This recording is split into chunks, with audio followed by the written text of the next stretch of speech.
At the start of the drama, we see a student named Kim Min. He wakes up to his morning alarm and says to himself, "Every morning when I open my eyes, I pray that I get sick so I don't have to go to school. I wish I'd get into an accident on the way, and it would take me 2 years to recover, leaving only graduation. I'm not afraid of death because my hellish school is far more terrifying than that." Saying this, he arrives at school only to see his friend Dae Seok standing on the school building about to commit suicide. A flashback reveals a student in the class named Jun Hyung sitting and using his phone. When the teacher tells him to stop, he says to her, "This is an online class. They teach better than you. You should learn something from them." The teacher asks, "Do you have no manners when speaking to a teacher?" He replies with heavy attitude, "You're only here for a few days. You're not a real teacher. Want me to ask my dad to make your job permanent? So shut up and do your work." Dae-seok finds his disrespect unbearable, so he punches him and says, "Aren't you ever going to stop your nonsense?" Immediately, Jun Hyung's lackeys start beating Dae-seok up.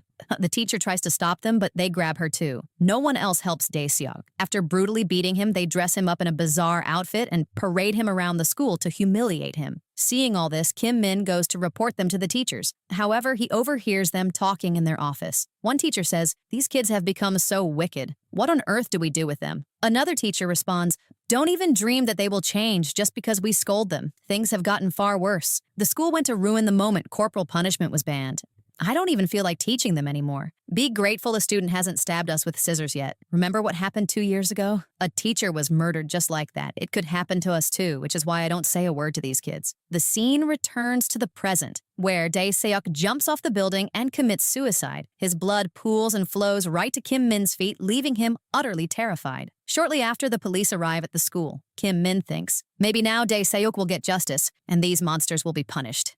But that does not happen. The principal bribes the police to close the case because Jun Hyung is the son of a powerful politician. After Dae-seok's death, Jun Hyung and his lackeys start targeting Kim Min again. They tell him, "Did you guys really think the police would come here, interrogate us, drag us away, and let you live in peace? You better understand right now that nothing will ever change here." Then they force beer down Kim Min's throat. A while later, Kim Min stands at the very spot where Dae-seok jumped the previous day. However, he lacks the courage to end his life, so he just sits there and weeps. The next day, as soon as he enters the classroom, a boy kicks him hard in the stomach and says, "Sorry, I lose control after my fight practice." Kim Min responds, "It's okay." But the boy begins beating him brutally anyway, saying, "Come on, hit me back just once." He closes his eyes and sticks his cheek out, knowing Kim Min doesn't have the courage to hit him. Suddenly, a violent slap lands on his cheek, spinning his head around. When he opens his eyes, someone else is standing before him. It is the male lead of this drama, Hwa Jin, a former Special Forces commander. The boy looks at Hwa Jin and asks, "You just hit me, didn't you?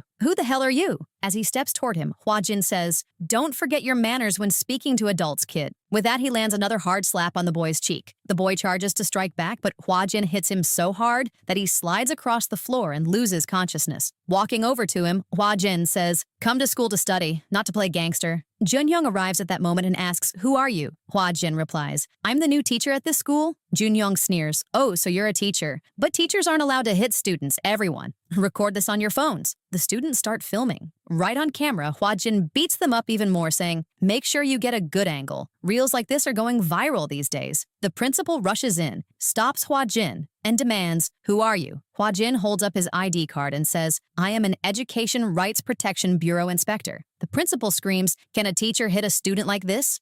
Hwa Jin replies, "This bureau has given me full authority. No one can question my methods of teaching and disciplining. If students understand words, I'll use words. But those who only understand violence will be treated accordingly. Starting today, I will teach everyone here a lesson in manners." Afterward, Hwa Jin goes to the office and tells the principal, "I will teach the class Dae-seok was in." The principal warns him, "All the kids here come from high-class families. If their grades drop, their parents will ruin us." Hwa Jin replies, "Oh, so that's the problem. But if adults are afraid of children, who will show them the right path?" He then enters the classroom and takes attendance. When he calls Dae-seok's name, the desk is empty. He asks the class, "Do you guys know why he committed suicide?" One of Jun Hyung's lackeys speaks up mockingly. "He killed himself because he was scared of failing. He was such a dumbass that he was terrified of taking exams." As he laughs about it, Hwa Jin grabs him by the lips, pulls hard and says, "Someone lost their life, and your scissors-like tongue is making a joke out of it? This class is amazing. Our bureau is looking for kids exactly like you.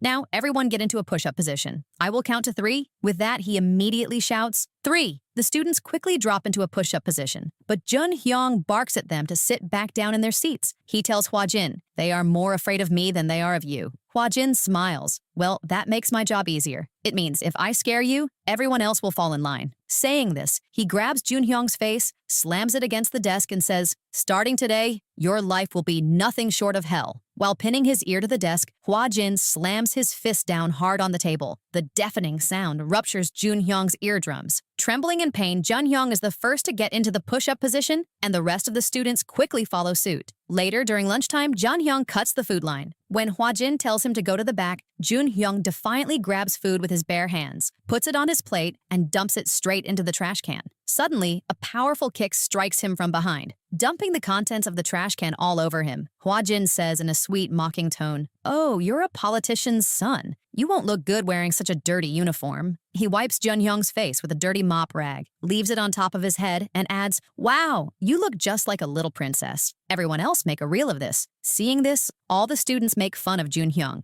Hua Jin tells him, "You spilled the food, so you have to clean it up." However, Junhyung storms off without cleaning. But when he arrives home, Hua Jin is already there, sitting with his father, Gwang, and enjoying fruits. When Junhyung enters, his father asks Hua Jin, "Tell me, what did you want to discuss about him?" Hua Jin explains, "Your son left school without cleaning up the mess he made, so I'm just here to pick him up." Junhyung furiously snaps at his dad.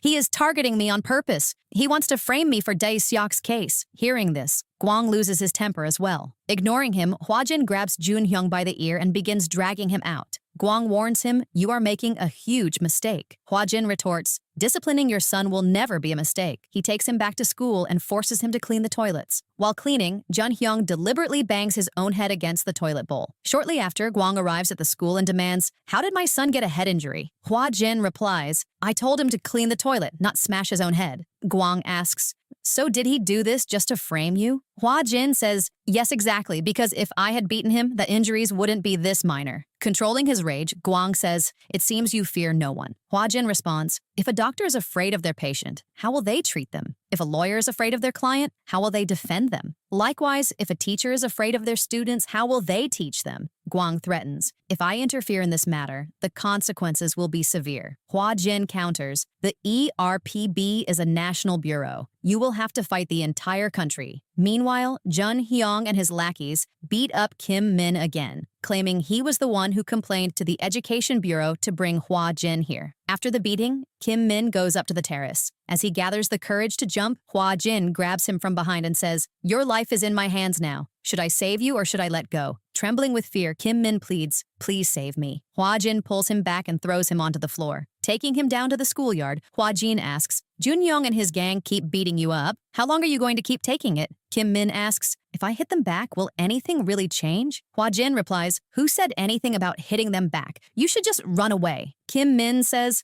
"How long can I keep running?" Hua Jin agrees. "True. You can't run forever. In that case, try reporting them to an adult." Kim Min sighs.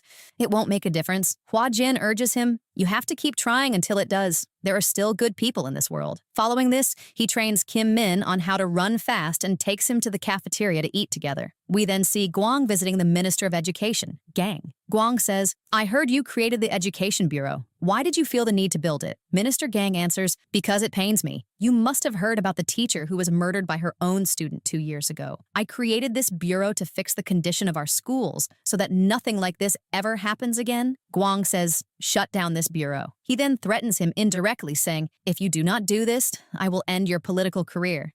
But Minister Gang merely laughs at his words. Later, we see an event where Gwang is about to give a speech. Suddenly, a notification pops up on all the reporters' phones. As soon as Gwang enters, the reporters aggressively question him. "Did you pay bribes to run in this election? Have you been sexually harassing your secretary? Did you use government property for personal use?" Flustered by their questions, Gwang retreats into a room where Minister Gang is already waiting. Seeing him, Gwang furiously says, "You are behind all of this. Why did you do this? What did I ever do to you?" Minister Gang replies, "Your ruin was necessary to teach your son a lesson. I wish you had paid more attention to his upbringing." Saying this, he leaves. The scandal goes viral on social media. Minister Gang and Hua Jin watch the news together. Hua Jin says, "This is quickly going to become a political issue. Are you ready for this?" Minister Gang replies, "Just finish your work quickly. I'm ready to take the bullets." Hua Jin smiles and says, "Have you ever taken a bullet in your life? If one hits you properly, you're dead." Minister Gang laughs. "It's just a saying. No one is actually going to shoot me." Hua Jin replies, "I was just kidding too."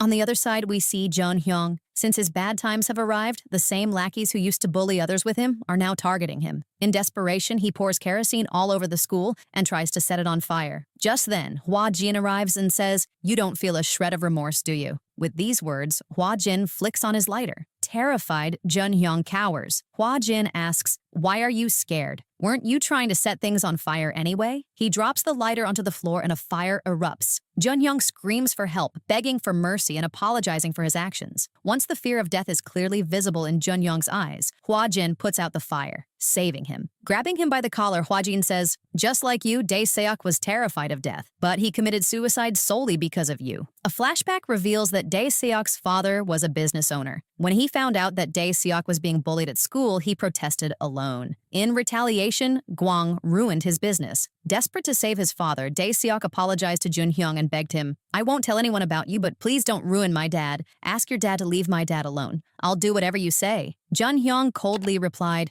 "Go die." Shortly after, Dae Seok committed suicide. He didn't end his life to escape the bullying, but rather to fix everything. Back in the present, Hwa Jin says, "To correct the mistakes of students, we will give them the exact same pain they inflicted on others. We must make them realize that what they did was not a mere mistake, but a crime that can take someone's life. True education for a student is one that teaches them a life lesson. But even though you realize your mistake now, Dae Seok can never come back." Following this, Jun Hyung and his gang are arrested. Having taught the school a lesson, Hwa Jin departs. We later see him standing by the grave of his fiancée, Ga Yun. Meanwhile, other politicians are planning to dismantle Minister Gang's education bureau. Next, we meet a new character, Gun Dae, on his first day at Gun High School. As soon as he arrives, some delinquent students steal his valuable belongings and shoes. When he goes inside, another student named Beom tells him, "Are you new here? This school has more gangsters than students. I can protect you from them, though." Gun Dae hands over money for protection.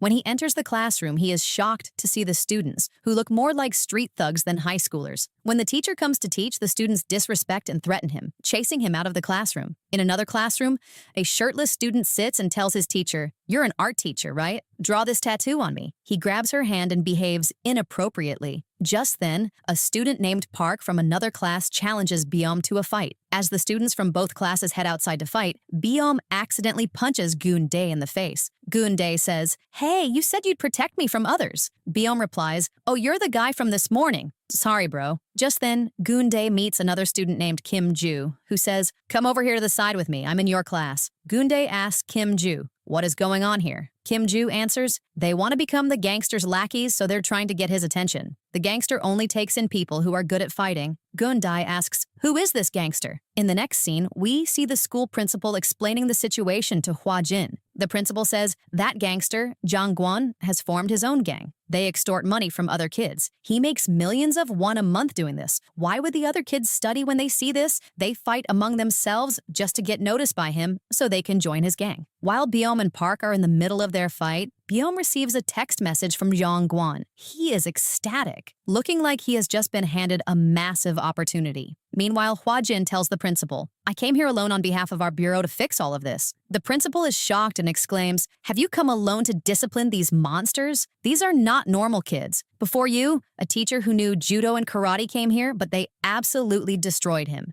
You should have brought your team with you." But Hwa Jin remains firm, saying, "I can reform everyone on my own." Meanwhile, Park is furious because he did not receive a message from Jang Gwon. He vents his anger on Gun Dae and Kim Ju, shouting, "If you two don't even know how to fight, why the hell are you on our team?" Kim Ju replies, "I just came here to study." After that, the bullies beat Kim Ju severely. The next day, Kim Ju arrives at school only to see them beating another student. He looks incredibly depressed. Hwa Jin approaches him and asks, "These thugs beat you up every day, so why do you still come to school?" Kim Ju answers, "To study, but who are you?" Hwa Jin says, I am an inspector. "I've looked into you. Want me to tell you about Kim Ju?" Kim Ju asks, "How do you know my name?" Hwa Jin laughs, "Hey, I just told you I looked into you.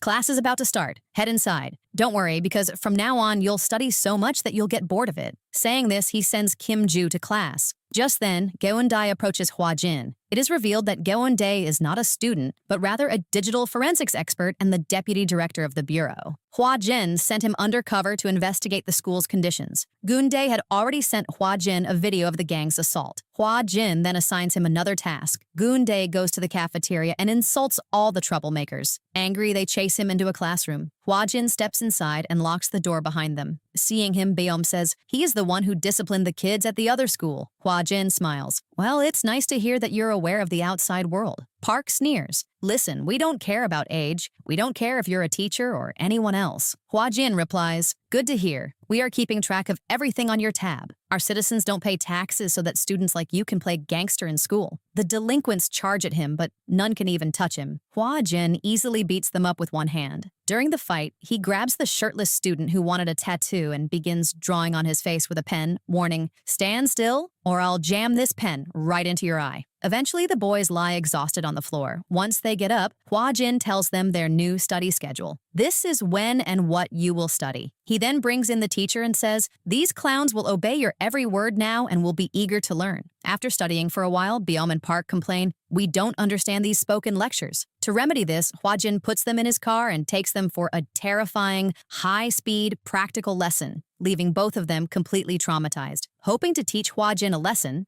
Beom and Park go to the gangster Jang Gwon and complain about him. Consequently, Jang Gwon arrives at the school the next day. Seeing him, the students rejoice as if a savior has appeared. Hwa-jin says to him, oh, so you're the famous gangster around here. Show me what you've got. A fight breaks out between them. In the first round, Jang Gwon manages to knock Hwa-jin down. The students cheer and Jang Gwon boasts, no one can bully you anymore because I am standing with you. If anyone bothers you after you mention my name, I'll kill them. As the crowd celebrates, Hwa-jin suddenly sits up and starts clapping along with them. Fear returns to the students' faces. Hwa-jin stands up and says to Jang Gwon, do you really think you came here of your own free will? No, I called you here so you could serve as an example to these kids. Furious, Jang Gwon swings a punch, but Hwa-jin blocks it and flicks his forehead with a single finger, saying, I hit you on the forehead because my words clearly haven't entered your brain yet. Jang Gwon's forehead immediately begins to bleed. Hwa-jin kneels beside him and asks, are you okay? Jang Gwon snarls, you've stepped into a viper's nest. My men will teach you a lesson very soon. Hearing this, Hwa-jin takes Jang Gwon directly to his gang members. He asks them, you guys aren't students, are you? When they reply that they are not, Hwa-jin smiles. Good. In that case, I don't have to show any mercy. The gang charges at him just as it starts to rain. Hwa-jin fights them with brutal force, showing that his previous fights with the students were nothing compared to his real strength. Jang Gwon watches in absolute horror as Hwa-jin defeats the entire gang single-handedly in a matter of minutes. Terrified, Beom and Park fall to their knees and beg for mercy. Hwa-jin demands, apologize to Kim-ju. Crying, both boys apologize to Kim-ju. Kim-ju, who had endured daily beatings since transferring to the school, never expected anyone to stand up for him. Overwhelmed with emotion, he breaks down in tears. Hwa-jin tells Beom and Park, if you don't want to study, then don't. But don't become an obstacle in someone else's path. Following this incident, the school's delinquency comes to an end, and Minister Gang implements new regulations to reform such schools. In the next scene, Gun-dae speaks to Minister Gang and Hwa-jin. Gun-dae says, when I went to that school disguised as a student, I spent some of my own money. Will you reimburse me? Minister Gang replies, how much did you spend? We'll reimburse all of it. Gun-dae explains, those boys threatened me and stole my money 3 times. Once they took 40,000 won, another time they took 500 won while I was getting coffee, and once they snatched my shoes worth 125,000 won. And they even stole a hot dog worth 2,200 won from the cafeteria. You'll give me all of that back, right? Minister Gang chuckles. Yes, of course. Think carefully, did you get anything else stolen? Gun-dae replies, no, just that. Minister Gang says, should we order a hot dog for you? When Gun-dae declines, Hwa-jin tells him, just eat it. You've been robbed so much after all. Later, Hwa-jin is at home, looking at photos of his deceased fiancée, Ga-yoon. A flashback reveals Hwa-jin dropping Ga-yoon off at school. Seeing some misbehaving students, Ga-yoon sighs. These kids just won't stop their troublemaking. Hwa-jin warns her, keep your distance from them. You can't trust kids these days. Ga-yoon replies, should we just let them do whatever they want? If adults fear kids, who will teach them a lesson? Besides, I am a teacher. She starts walking toward them, then stops and asks Hwa-jin, You will protect me, right? Hwa-jin smiles. Yes, of course, that is my duty. The scene shifts to a courtroom where a judge announces the verdict. Ga-yoon was an incredibly brave teacher. She welcomed a boy named Cho-gyu, who was not just a troublemaker but a gangster, extorting money from other students. He was a boy feared not only by students but by teachers as well, and that same boy, Cho-gyu, murdered Ga-yoon.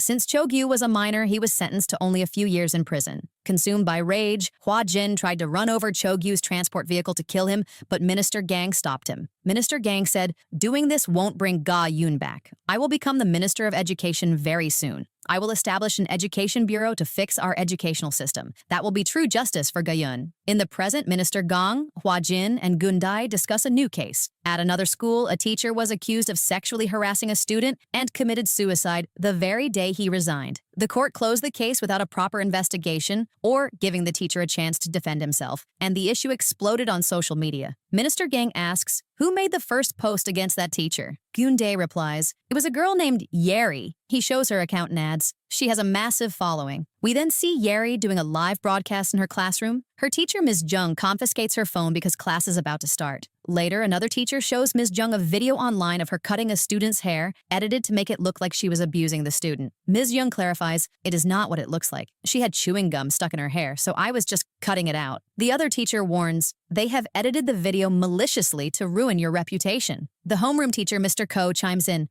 "All right, I will talk to her about this." Mr. Ko confronts Yeri, asking, "Why did you edit this video so deceptively?" Yeri replies innocently, "I only posted what I saw." Mr. Ko says, "Fine, but post it again with the original audio. That will clear up all the misunderstanding." Yeri agrees in front of him, but once outside, she intentionally dishevels her uniform and hair. She records a video claiming, "My homeroom teacher, Mr. Ko, sexually harassed me." The post destroys Mr. Ko's reputation overnight, leading him to commit suicide. When Ms. Young confronts Yeri asking, "Why did you make such a video against him? We all know he could never do something like that." Yeri maliciously uploads a video targeting Ms. Jung as well, rendering her powerless. Back at the office, Gundae expresses concern to Minister Gang. "That girl has a huge following. If we get involved in her case, don't you think we'll get dragged into trouble?" Hwa-jin reassures him, "There's nothing to worry about. If anything goes wrong, our minister is here to handle everything." Minister Gang snaps, "Shut up, you idiot, and do your job." To hell with her followers.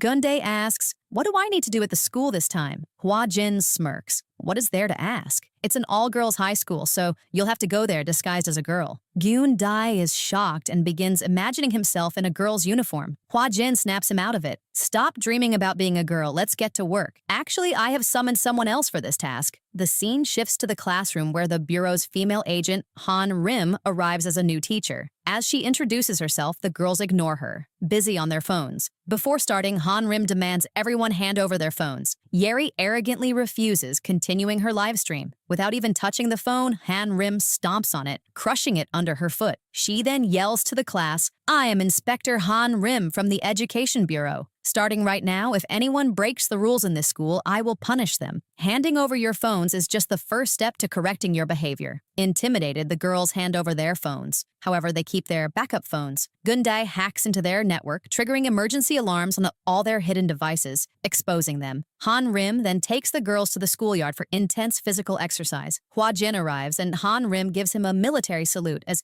she was his junior in the special forces. Hwa-jin tells her, "We are ordinary citizens now, so there's no need to salute." He introduces Han Rim to Gundae. During their handshake, Han Rim squeezes his hand so hard that Gundae is instantly terrified of her. She asks Hwa-jin, "You still haven't told me why you summoned me for this case." Hwa-jin answers, "Because you're absolutely crazy. But remember, you cannot take anyone's life here. If you ever feel like losing your temper, just write the word patience on your hand 3 times. At dismissal, the students prepare to leave, but Han Rim stops them saying, "You guys need to clean up too." Yeri retorts, "Ms. Young said she would do the cleaning herself." Ms. Young hesitantly agrees, but Han Rim tells the class, "Did you not hear my rules? The ones who make the mess are the ones who clean it." She forces everyone to clean. Meanwhile, Yeri uploads another malicious post against Ms. Young, prompting the teacher to decide to resign. However, Yeri suddenly acts sweet toward Ms. Young in class, pretending her attitude has changed. Han Rim warns Ms. Young, "You shouldn't fall for her act. That sly girl is only trying to win your trust." On her way home, Ms. Jung is approached by Yeri, who says, "I've wanted to be friends with you for a long time, but perhaps you always misunderstood me. I couldn't figure out how to clear up the misunderstanding, which is why it took so long. I'm sorry. Why don't we do a live stream to celebrate? I want to tell everyone that we've reconciled, which will also clear your name. But in return, you have to talk about the bureau on the live stream. You know how much trouble they're causing us." Ms. Jung considers the offer, but Hua Jin stops her before she can join Yeri. He takes her to the schoolyard to talk, asking, "How long are you going to keep handling these students with kid gloves?" Ms. Jung tearfully shows him Yeri's posts, saying, "Because of this post, my reputation is ruined, and I'll be branded like this forever. How long can I keep telling people I am not like this? When I grow tired of explaining, I'll probably end up doing what Mr. Ko did. I am terrified of these students. My heart drops whenever I see a phone in Yeri's hand." Hua Jin responds, "My fiancé was a teacher just like you. 2 years ago, she was murdered by her own student." He then shows her a letter written by one of Ms. Jung's students. Hua Jin says, "This was written by one of your students. She knows the rumors about you are fake, and she wanted the bureau to help you. Not all kids here are bad. Some of them are just as afraid of Yeri as you are. Don't you think those children are victims alongside you? And if anyone can help them, it is you.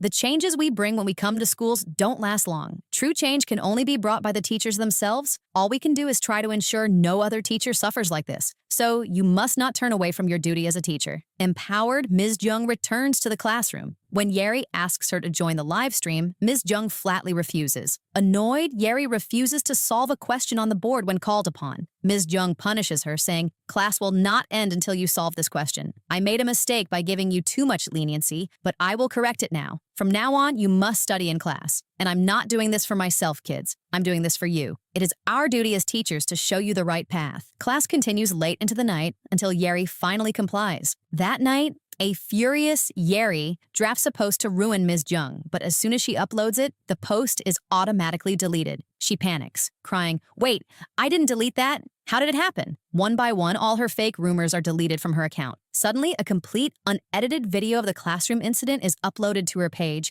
exposing her lies. In his office, Gyundae smiles, having taken complete control of Yeri's account. Hua Jin praises him. "You did a fantastic job." Gyundae asks, "Can I go home now?" Han Rim replies, "No, because I'm hosting a dinner party tonight to welcome myself." Meanwhile, an enraged Yeri barges into Ms. Jung's house, screaming, "Now I'm going to kill you." She grabs a kitchen knife and attacks. During the struggle near a window, Ms. Jung falls, but Hua Jin jumps out after her and shields her from the impact, sustaining a minor head injury. Upstairs, Han Rim arrives to handle Yeri. Overcome with anger, Han Rim begins writing patience on her hand. Yeri lunges at her with the knife, but Han Rim catches the blade with her bare hand. Despite her hand bleeding heavily, she maniacally wrestles the knife away from Yeri. Running downstairs to check on Hua Jin, she asks if he is okay. Hua Jin says, "I'm perfectly fine." As blood pours down his face, he jokes, "Oh, this isn't blood? Even my sweat comes out red." Gyundae faints at the sight of the blood. Ultimately, Yeri is sent to juvenile prison. Mr. Ko's name is cleared and the case is closed. Meanwhile, Minister Gang's political rivals hold a press conference claiming,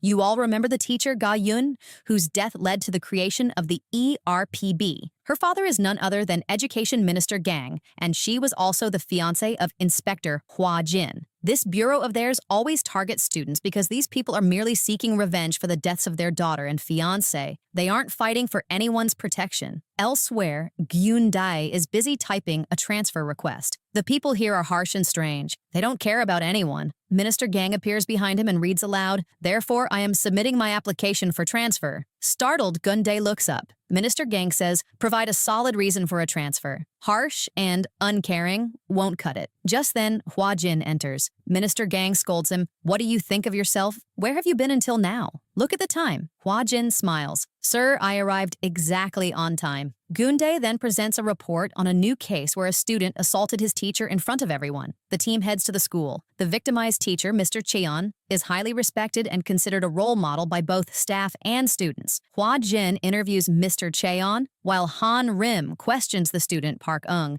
asking, "Why did you attack your teacher? What was the reason?" Park Eung angrily retorts, "If I tell you, what are you going to do about it? If you want to punish me, go ahead. If you want to expel me, expel me. Just stop pretending to care." Another teacher tells Hwa-jin, the school hasn't decided what punishment Park-eung should receive yet, which is why I called you. We teachers also have so much to learn from Mr. Cheon. He is an inspiration to everyone, and everyone wants to be like him. How could that boy lay a hand on such a teacher? Han Rim vents her frustration to Gyun-dae. What a furious kid. He must be completely useless at studying. Gyun-dae replies, you might be misunderstanding him. He hands her Park-eung's report card, revealing that he is the top student in his class. Han Rim is baffled as to why a top student would assault his teacher. In another room, Mr. Cheon is locking up exam papers. He turns around to find Hwa-jin standing behind him. Hwa-jin says, these are the papers for the upcoming exams, right? Mr. Cheon replies, since I'm the department head, the responsibility of these papers lies with me. Hwa-jin laughs and says, all the exam papers are locked in this single room. Back in my school days, whenever I didn't feel like studying, my friends and I would plan how to steal the exam papers. He then asks, why did Park-eung hit you? What was the reason behind it? Mr. Cheon explains, I started a special class a few days ago, which he didn't like. He felt it was just a waste of time. He is good at studying, but I have to carry all the students along, don't I? Hwa-jin questions, but a revision class would only benefit him. Why would he have a problem with it? Han Rim continues her interrogation of Park-eung, saying, you studied for 12 years to become a top student. You can go to any elite university. Why are you trying to ruin everything now? Do your parents know about your behavior? Maybe I should go and ask them myself. Park-eung glares at her. Han Rim slams him onto the desk and says, you're angry, aren't you? Something wrong has happened to you. If it did, tell me. If asking for help can fix things, you should ask for it. Park-eung finally confesses, I come from a middle-class family. My parents run a restaurant and put all their money into my education. But Mr. Cheon visited our restaurant once, and shortly after, our restaurant was forced to shut down.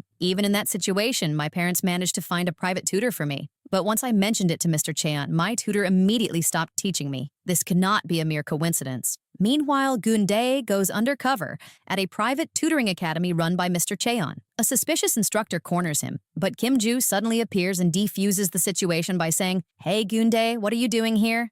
You left school without even telling me. Which school did you transfer to? Believing Gyun-dae is just a regular student, the instructor leaves. Later, Gyun-dae eats dinner with Kim Joo and asks, how is everything at school now? Kim Joo replies, the usual fights still happen, but no one bothers me anymore. Byum and Park join them, affectionately feeding Kim Joo while bickering playfully, showing they have reformed significantly. That night, Han Rim goes for a run to clear her head, remembering her own past. A flashback shows her younger self being severely bullied by classmates. Hwa-jin intervened and said to her, are these people bullying you? If they are, just ask me for help. If asking for help can fix things, you should ask for it. Though intimidated at first, she grabbed his leg as he turned to leave and whispered, I need your help. Hwa-jin then beat up the bullies and drove them away. The next day, Hwa-jin confronts Mr. Cheon, saying, I've heard about your tuition center. It is highly famous and the teachers there work incredibly hard. Yet the top spot is always taken by Park-eung, who doesn't even attend your center. But if Park-eung is prevented from taking the exam and fails, your center stands to benefit the most, doesn't it? Mr. Cheon asks coldly, what exactly are you trying to say? Hwa-jin declares, you wasted Park-eung's time with pointless mandatory sessions disguised as special classes. You got his private tutor fired and even used your influence to shut down his parents' restaurant. You financially and mentally tortured him just to ensure he couldn't take the final exam. Mr. Cheon sneers, oh, so what do you plan to do about it now? Hwa-jin confidently responds, despite everything you've done, Park-eung will definitely take the exam. The following day, false allegations of illegal conduct are leveled against the Bureau, and Hwa-jin, Han Rim, and Minister Gang are arrested. Meanwhile, Mr. Cheon meets with a powerful politician, who is also the mother of Park-eung's classmate Soo-jung. She remarks, you managed to handle that entire bureau all on your own. Mr. Cheon replies, I just took a little advantage of my connections, that's all. She asks, well, you got rid of the bureau, but what about my daughter? Mr. Cheon sends the exam papers to her phone and says, tell Soo-jung to memorize this. In exchange, you must help me become the superintendent of education.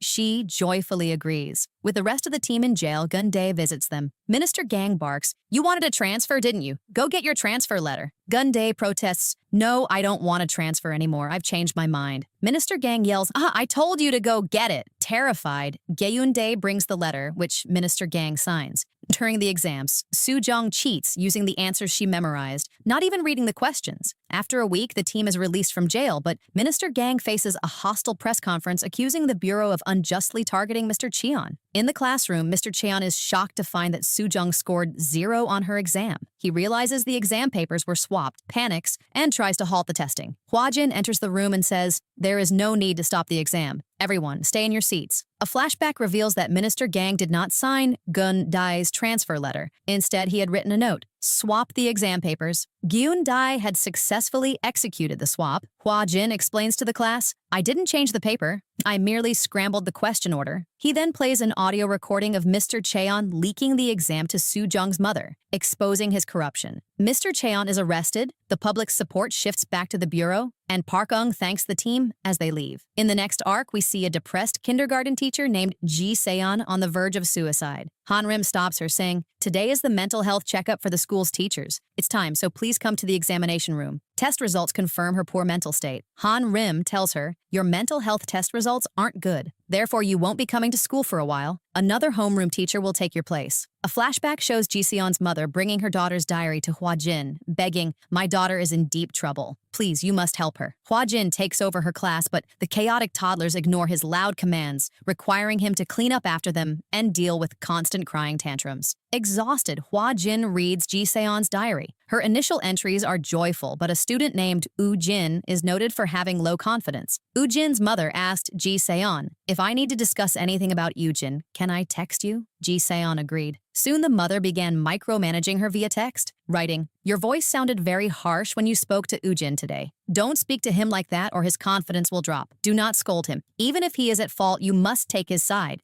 And do not call him up to the board to solve questions." She even harassed Ji Seon over her personal social media, texting, "Why are you posting party photos on social media? It will set a bad example for the children." When Ji Seon complained to the principal merely said, "Just change your social media handle." Dejected, Ji Seon deleted her Instagram, thinking, "I will only use Instagram after I retire." To help Woojin, Ji Seon had built a dream house in the classroom, which successfully boosted his confidence. However, when Woojin started a fight with another child, Woojin's mother defended him aggressively, screaming at the other parent, "Your son pushed my son first. What if something had happened to him? What if this traumatizes him?" She then demanded Ji Seon lie for her. "This is all your fault. Because of this, you must speak in my favor at the school board meeting." Ji Seon refused, saying, "I will only say what I actually saw." Woojin's parents then obtained Ji Seon's private number, calling her incessantly. When she ignored them, Woojin's mother cornered her at her home, shouting, "Why did the committee rule against us? You must have spoken on that child's behalf. You're taking out your anger on my child. You don't deserve to be a teacher. My husband is furious after finding out about this. You better watch out." The next day, Woojin's father violently tried to drag Woojin out of the classroom, pushing Ji Seon when she tried to stop him. Woojin's mother then filed false child abuse charges against her, sneering, "Now, after teaching at school, go assist the police with their investigation. You will spend the next year or two running around the courts. If you can't handle it, just quit teaching." Ji Seon asked, "What if I am proven innocent?" Woojin's mother replied, "I'll just apologize. That is the law." Ostracized by other parents and trolled online, Ji Seon decided to end her life. At a bureau meeting, Hua Jin states, "Parents file child abuse complaints on a whim and the teachers are left to suffer. Even if they are proven innocent, the accusers face no consequences. They simply offer a quick apology and walk away." Han Rim responds angrily, "So a teacher can't scold or discipline a child, but parents get to hold a gun in the name of the law? They can keep firing bullets and teachers aren't even allowed to defend themselves?" The next day, the Woojin's mother warns Hua Jin, "Don't make Woojin solve questions on the board. If he can't do it, his confidence will be shattered in front of everyone." Hua Jin replies, "Thank you for letting me know. I will keep that in mind." Once she returns home, Hua Jin calls her, saying, "Woojin keeps falling asleep in class. Tell me, what should I do?" She snaps, "Wake him up, of course. What else would you do?" Shortly after, Hua Jin calls again, "How exactly should I wake him up?" Annoyed, she says, "Just give him a little shake and wake him up." Hua Jin replies, "But if I touch him, you might file a child abuse case against me. I can't even speak to him loudly because if my raised voice scares him, I could face child abuse charges for that too." Hua Jin continues calling her with absurdly trivial questions throughout the day and night. At midnight, he calls again, asking, "Regarding the mistakes Woojin made on his test paper, what mark should I draw instead of crossing them out? If I cross them out, his confidence might drop." Unable to sleep, Woojin's mother storms into the school the next morning, screaming, "I will call you when necessary. Stop calling me repeatedly. My husband is extremely angry because of your antics." Hua Jin smiles. "Oh, so your husband is angry?" Next, Hua Jin goes to Woojin's father's office. He loudly asks the staff where Woojin's father is. When the father appears, Hua Jin drops to his knees, clings to his legs, and wails, "Why are you angry with me? Please tell me what mistake I made. I won't do it it again. I crossed out all of Ujin's incorrect answers. Is that why you're upset with me? Last time, you tried to lay hands on the school teacher. Please don't do that to me. I am absolutely terrified. In the struggle, he accidentally pulls down the father's trousers in front of his entire office. Humiliated, the father returns home and rages at his wife. Handle this mess yourself. Why are you dragging me into this? That man must never step foot in my office again. I was supposed to get a promotion today, but now everything is on hold. Ujin's mother goes to the school to withdraw Ujin. She tries to rally the other mothers against Hua-jin, but finds him already sitting and chatting with them. Hua-jin announces, I have filed a child abuse case against you because you dragged Ujin by the hand today. His confidence is already so low, and he is always terrified. It seems like you guys beat him at home. The other mothers turn on her, saying, look at that. She really is an awful woman. She harassed a sweet teacher like Ji-seon so much. Desperate, Ujin's mother tracks down Ji-seon to confront her, but Hua-jin blocks her path. She threatens, if you do anything, I will report you to the National Bureau. Hua-jin reveals his badge and says, I am an inspector of the National Bureau.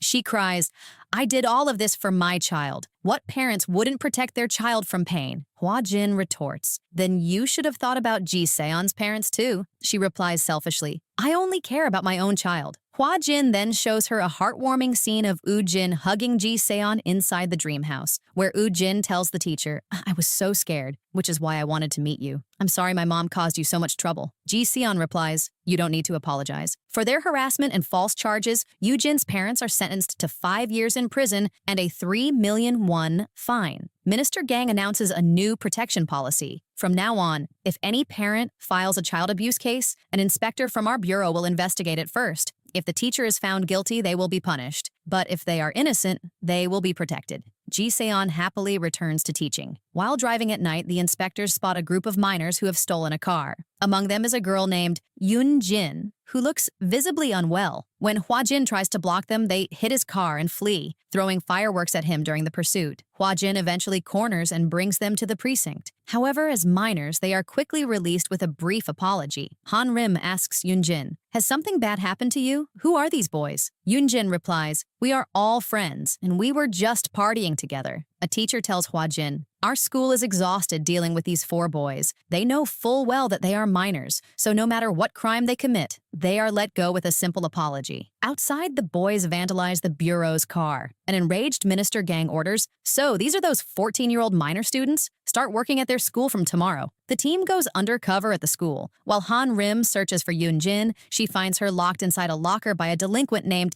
Ji-ung and his gang. After rescuing her, Han-rim asks, do Ji-ung and his friends bully you? Why were you hanging out with them last night? Yoon-jin claims, we were just drinking together. Han-rim counters, but I don't smell any alcohol on you. Searching Yoon-jin's bag, Han-rim finds drugs. Yoon-jin breaks down and confesses. A flashback shows that Yoon-jin was a promising dancer, desperate to lose weight. Ji-ung offered her pills, saying, these are vitamin pills. If you start taking them, you'll lose weight quickly. Lots of influencers use them. She became severely addicted, and once her money ran out, Ji-ung forced her to smuggle drugs for him. When she protested, I don't want to do this work anymore, I'm really scared, he withheld the drugs, forcing her to comply. A previous police report yielded no results because they were minors, resulting in the gang beating her and locking her in the locker. Outraged, Han-rim informs Hua-jin, who has the boys placed in a high-security prison alongside hardened, violent offenders. Ji-ung tries to bully an inmate named Kim-soo, who does not react. Hua-jin warns Ji-ung, you can mess with anyone else here, but do not make the mistake of crossing Kim-soo. Back in school, his classmates bullied him, so he killed every single one of them. Terrified, Ji-ung avoids him, but Kim-soo eventually corners him, warning, I've already received the maximum sentence possible. If you try to trouble me, I will kill you. Minister Gang holds a meeting with the delinquents' parents to present their crimes. When the boys offer insincere apologies, Hua-jin demands, don't apologize to me. Apologize to Yoon-jin instead. Yoon-jin refuses to forgive them. Ji-ung snaps and lunges at her, shouting, I'm a minor. Even if I kill you right now, nothing will happen to me. Han-rim restrains him. Realizing they are unrepentant, Hua-jin sends them back to prison. Later, a distraught father begs Minister Gang for help. His son, Jae-yoon, ruined his family's finances through an online gambling addiction. A flashback shows Jae-yoon confessing to his shocked parents that he lost 85 million won. Though they used their savings to clear his debt and warned him to stop, Jae-yoon continued gambling. Loan sharks eventually assaulted his father at his office. The father tells Minister Gang, my son has run away from home. I don't even know if he's alive or dead. To track down the gambling ring's mastermind, Gyun-dae goes undercover at Jae-yun's school, where gambling is rampant. Using camera glasses, he records the activities. Gyun-dae tells Minister Gang, most of the people playing this game are minors. Han-rim yells furiously, there was even a 9-year-old child among them. A 9-year-old. The kid's debts have reached hundreds of millions. Hwa Jin declares, we must catch the one running this game at all costs. At school, a classmate named Seong-bin boasts about winning 1,000,000 won and helps Gun-dae set up an account. Back at the office, Gun-dae says, if someone is good at math, they won't lose in this game. Hwa Jin encourages him, well, that's great. Any money you win from this game from now on will be all yours. Gun-dae wins consistently at first, but loses everything by morning. Seong-bin offers him a loan. If you don't have any money left to play, I can get you a loan. He lends him 800,000 won. Gun-dae later panics to Hwa Jin, crying, I lost the loaned money as well, and they've charged a 30% daily interest rate. It's compound interest. In 1 month, this 800,000 won will turn into 2,427,243 won. And in a year, the debt will exceed 48 million won. Hwa Jin reassures him, oh, don't worry. It happens. But you've lost a lot of money, which means those people will be coming after you now. Since Gun-dae provided Han-rim's number as his mother's contact, the loan sharks call her saying, you are Gun-dae's mom, right? You need to pay off your son's debt. Han-rim replies coldly, I can't pay off any more debt. I have nothing to do with Gun-dae. If you want to kill him, go ahead. Hwa Jin tells Gun-dae, they will come after you now, Gun-dae, so get ready. The next day, as Han-rim keeps watch, she gets distracted by street food. While she is eating, the thugs kidnap Gun-dae. Han-rim weeps, crying, if something happens to Gun-dae because of me, what will I do? Hwa Jin comforts her, saying, you are a soldier. We can fix our mistakes, but we can never give up. The kidnappers take Gun-dae to their hideout and command him to send extortion texts. Spotting a laptop, Gun-dae attempts to message Han-rim.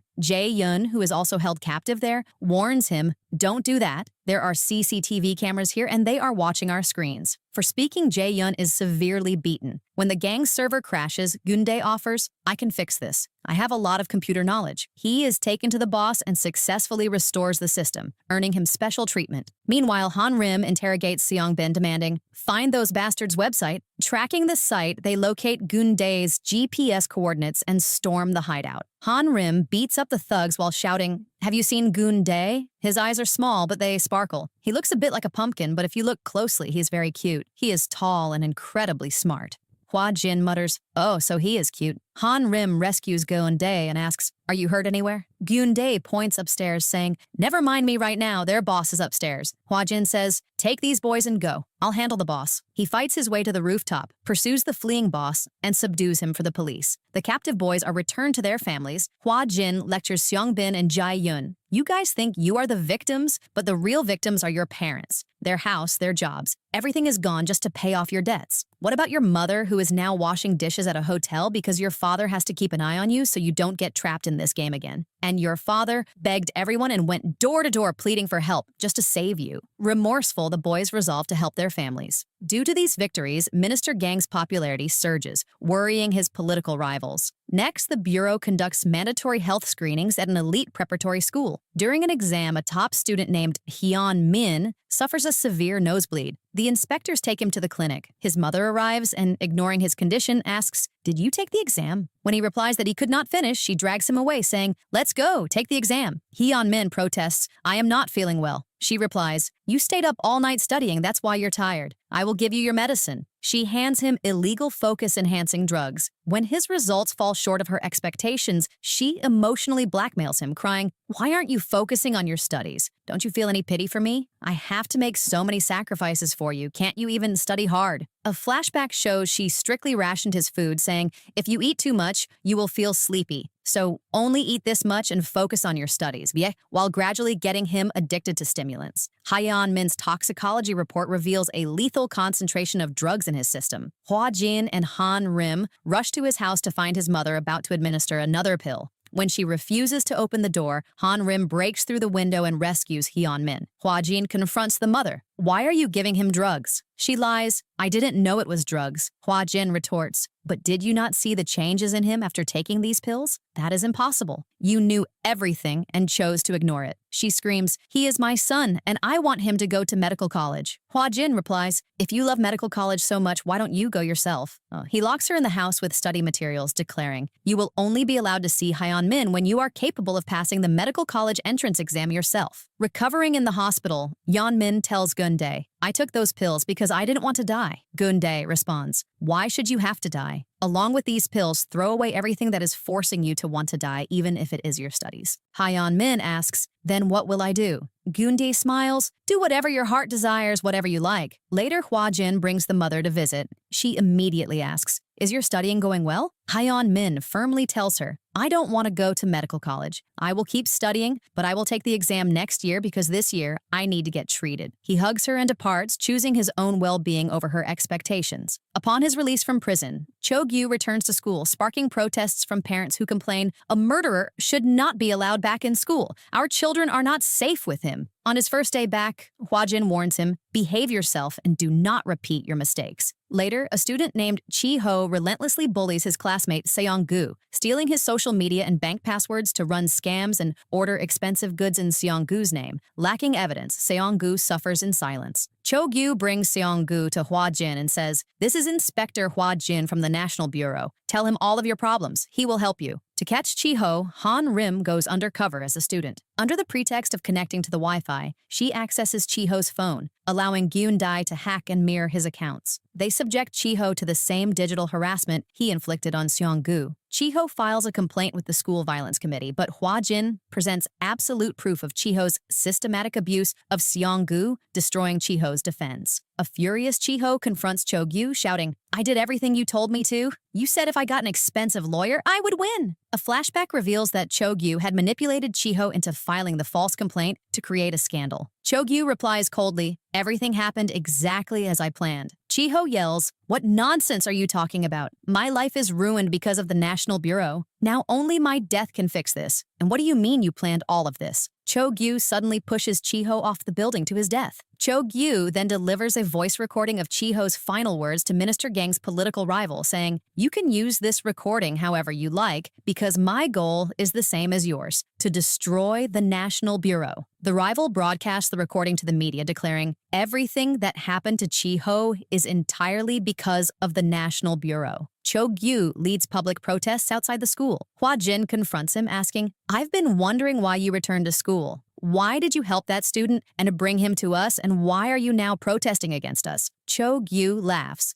Don't tell me you don't have the answers to those questions. Hwa Jin replies, I know at least this much. You want to destroy the National Bureau so you can start your drug business here again. That is exactly what you used to do. Cho-gyu sneers, you are just like Ga-eun. You poke your nose into other people's business, which is a very bad habit. Who knows, maybe your end will be just like hers. A flashback shows Ga-eun trying to reform Cho-gyu, only for him to murder her when she discovered his drug smuggling. Overcome with rage, Hwa Jin punches Cho-gyu in front of the crowd, which is recorded and shared online. To manage the public outrage, Minister Gang announces, until Chi-ho's suicide case is resolved, the National Bureau is temporarily suspended. Believing the bureau is finished, Cho-gyu aggressively expands his drug ring to 17 schools across Korea. However, Ms. Jung discovers drugs in a student's locker and brings them to the bureau, where it is revealed that the suspension was a trap to lure Cho-gyu into exposing his entire operation. Minister Gang had secretly sent a video message to all teachers warning them, a new type of drug is spreading across all schools in Korea. If it isn't stopped, the future of all our children will be ruined. He requested their help to gather evidence. Han Rim and Gun-dae secretly tracked Cho-gyu's buyers, confiscating the drugs. Minister Gang holds a press conference, displaying the seized drugs, and announces this drug was recovered from students in 17 different schools, and the dealer supplying them is none other than Cho-gyu. Effective immediately, all inspectors of the National Bureau will return to duty and resume their work. The inspectors corner Cho-gyu and his accomplices at their warehouse. Han Rim leaps from a balcony to capture 2 suspects, while Hwa Jin corners Cho-gyu inside. Cho-gyu holds a badly beaten Song-gu hostage, warning, if you take another step toward me, someone else will lose their life. As Hwa Jin hesitates, Cho-gyu stabs him in the stomach, mockingly saying,